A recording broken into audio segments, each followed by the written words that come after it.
Selamat datang kembali di Bahas Anime. Di video kali ini, kita akan membongkar misteri paling menarik dari dunia One Piece. Siapa sebenarnya Dewa Nika? Apakah dia memang dewa sejati? Atau dulunya adalah manusia biasa yang diangkat jadi simbol pembebasan? Pertanyaan ini tidak hanya penting untuk sejarah dunia One Piece, tapi juga bisa mengungkap nasib Luffy sebagai pewaris kekuatan Nika saat ini. Jadi, mari kita selami teori, fakta, dan petunjuk yang ditinggalkan oleh Oda Sensei tentang sosok misterius ini. Nama Nika pertama kali disebut oleh Who's Who di penjara milik Cepemo. Ia menceritakan bahwa dalam legenda kuno, Dewa Nika adalah sosok penyelamat. Seorang pejuang yang selalu datang untuk membebaskan para budak, membuat mereka tertawa, dan membawa harapan di tengah penderitaan. Tapi yang paling aneh, cerita ini bukan berasal dari pemerintah dunia. Justru pemerintah dunia mencoba menyembunyikan nama Nika, bahkan membuat orang yang tahu namanya menghilang secara misterius. Artinya, ada sesuatu yang sangat berbahaya dari identitas asli Nika. Pertanyaannya, apakah Nika itu benar-benar dewa?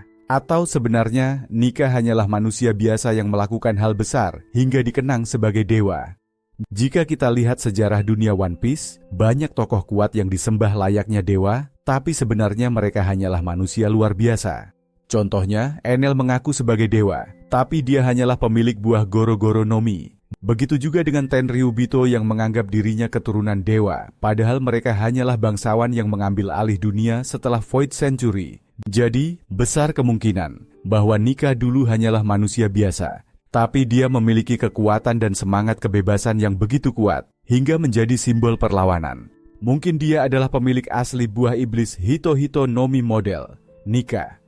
Buah yang memiliki kekuatan paling absurd, paling bebas, dan dianggap paling berbahaya oleh pemerintah dunia.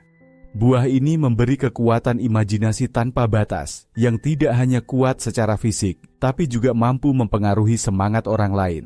Saat Luffy berubah menjadi Gear 5, dia membuat semua orang tertawa. Bahkan musuhnya merasa heran dengan sensasi kekuatan itu. Ini sesuai dengan legenda Nika, yang selalu menghibur dan membebaskan. Sekarang mari kita masuk ke pertanyaan besar. Siapa Nika sebenarnya? Ada teori yang menyebut bahwa Nika adalah Joy Boy itu sendiri.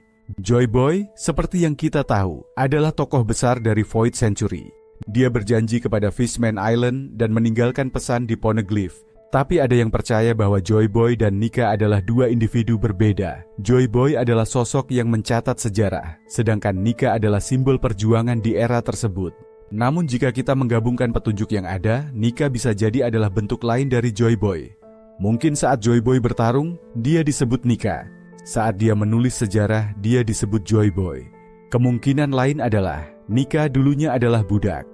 Seseorang yang menderita dalam sistem perbudakan pemerintah dunia, tapi bangkit dan membebaskan sesama budak. Cerita tentang Nika selalu berkaitan dengan tawa, api, dan kebebasan. Jika dia benar budak, maka kebangkitannya menjadi simbol dewa pembebas sangat masuk akal. Dan itu menjelaskan kenapa pemerintah dunia sangat takut akan kebangkitannya, karena ia berasal dari kelas yang selama ini ditekan dan dianggap hina. Kemunculan Gear 5 adalah titik balik penting dalam cerita. Bukan hanya karena kekuatan Luffy menjadi luar biasa, tapi karena identitas Nika kembali muncul. Ini membuat banyak karakter mulai membuka mata. Zunesha mengenali suara jenderang pembebasan. Joy Boy telah kembali, katanya. Artinya suara Nika bukan hanya mitos, ia adalah simbol nyata dari semangat yang belum mati. Dan sekarang, Luffy lah yang mewarisi semangat itu. Yang menarik, karakter Luffy sejak awal sangat cocok dengan gambaran Nika. Ia suka membuat orang tertawa, tak suka melihat penderitaan, selalu menolong yang tertindas, dan bertarung bukan untuk kekuasaan, tapi untuk kebebasan. Bahkan ketika dia tidak tahu tentang Nika, ia sudah hidup seperti Nika. Ini seolah mengisyaratkan bahwa Luffy ditakdirkan untuk menjadi Joy Boy, atau Nika baru. Seorang manusia biasa yang membawa tawa dan revolusi. Jika Nika memang dulunya manusia, maka kebangkitan kembali identitasnya adalah bentuk perlawanan terhadap dewa palsu. Pemerintah dunia dan Imu Sama yang mengaku sebagai penguasa sejati mungkin akan menghadapi simbol paling murni dari kebebasan, Nika. Luffy, sebagai pewaris kekuatan ini, bisa menjadi kunci akhir cerita. Dan perang terakhir bukan hanya tentang senjata kuno atau kekuasaan politik, tapi tentang filosofi dan simbol.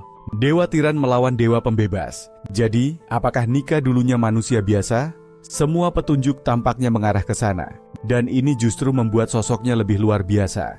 Karena seperti Luffy, dia tidak butuh darah bangsawan atau gelar dewa.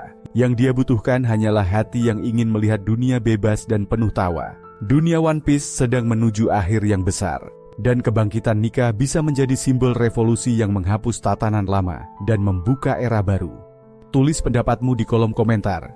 Menurutmu, siapakah Nika sebenarnya? Apakah dia Joy Boy? Atau ada tokoh tersembunyi lain di balik legenda ini? Jangan lupa like, subscribe, dan aktifkan lonceng notifikasi agar tidak ketinggalan teori-teori dan pembahasan menarik lainnya hanya di Bahas Anime.